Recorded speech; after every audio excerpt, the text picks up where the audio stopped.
Now I'd like to welcome Dr. Sam Crawford. He's an Associate Director in Energy Sustainability and Infrastructure at Guidehouse. He's helped utilities, technology, and service providers and investors and government to identify, evaluate, and capture opportunities associated with emerging technologies and business models for the evolving power grid. Sam has particular expertise in energy storage, distributed energy resources, microgrids, and utility information and operational technology systems. He has developed tools and processes to support techno-economic analysis and business model development, project development, due diligence, procurement, and program implementation associated with these technologies. He earned his PhD in material science and engineering at MIT and graduated summa cum laude with a BS in chemical engineering from Washington University in St. Louis. And he'll be speaking on driving outcomes with DER markets. So Sam, take it away. Traditional programs have certainly been impactful historically, but they are starting to reach their limits. So there's saturation of certain measures like lighting, there's slower adoption of newer measures, and there's also growing challenges with cost effectiveness after some of the low-hanging fruit is taken up. So new structures are going to be needed in order to continue to drive adoption. At the same time, the market and regulatory climate is changing. Supply is decarbonizing. Technologies for electrification and load flexibility are maturing. And with all of this, regulators are accordingly beginning to shift their focus from energy and demand savings to decarbonization. However, with the growth of DERs and aging infrastructure, this is increasingly causing constraints on the grid. But with increased data and intelligence available, DER growth can be supported in a grid beneficial fashion. With traditional approaches for programs, typically it's designing a set of discrete prescriptive programs, putting out RFPs to procure individual implementers that have discrete offerings and partners, sticking it out with that structure for a few years and seeing if it worked, and then if not, tweaking it a few years later. So this approach requires utilities to try to pick the winners up front, both in terms of the measures and the companies that implement those measures. And additionally, having a fragmented set of prescriptive programs can be difficult for trade allies to navigate. It can limit offering for customers, and it can drive a focus on measures over what customers and buildings need most.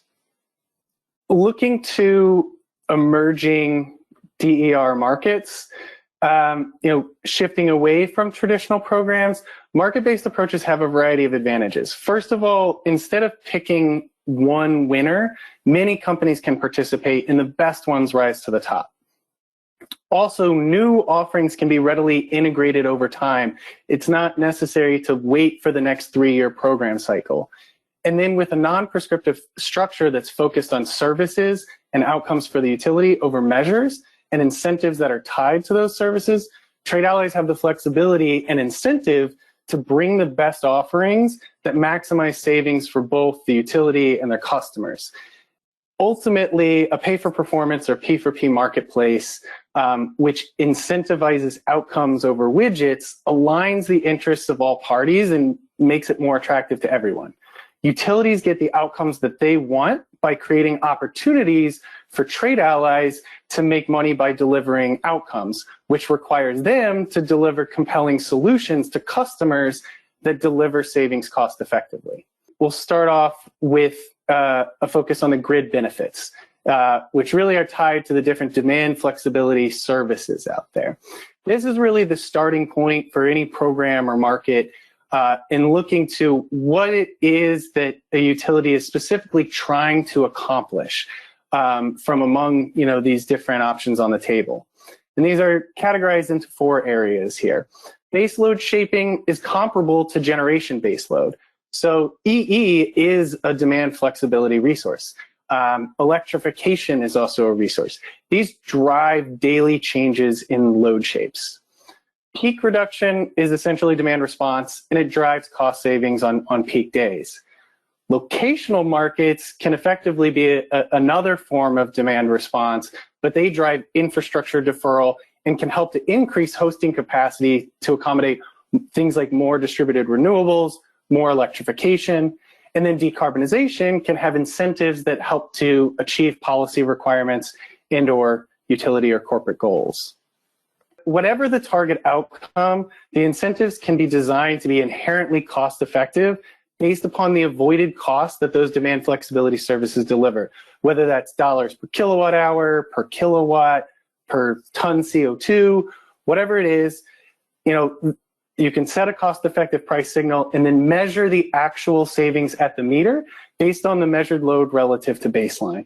These incentives drive the market to actually focus on the customers and solutions which offer the greatest savings potential, and this ultimately creates a growth opportunity for high-performing trade allies.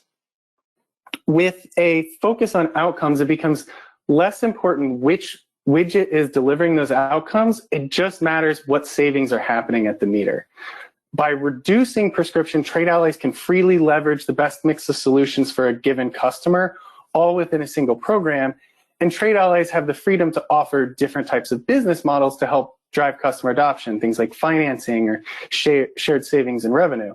And the trade allies that have the most attractive solutions for customers that deliver the best outcomes for the utility are going to naturally rise to the top. So the traditional approach for the utility is to try to curate a selected set of offerings through a bunch of discrete programs. And this is similar to BlackBerry with apps or Barnes & Noble with books. There's pre-selected measures, implementers, and solution providers. The marketplace is more of a platform approach that's more like the iPhone or Amazon, where there's a wide variety of different solutions available from different providers, and this ultimately drives innovation, increases customer choice, and drives greater customer engagement and therefore greater outcomes for the utility. I hope it's clear now how this approach drives better outcomes for all parties. Utilities get what they want cost effectively, and the same approach can be scaled up to address different types of needs, different customer segments, and so forth as time goes on. Trade allies have the opportunity to innovate while also being able to be offered programmatic resources like customer targeting support and things like financing offerings that can be offered to customers through a variety of different trade allies. And ultimately, this creates an attractive growth opportunity for high performers.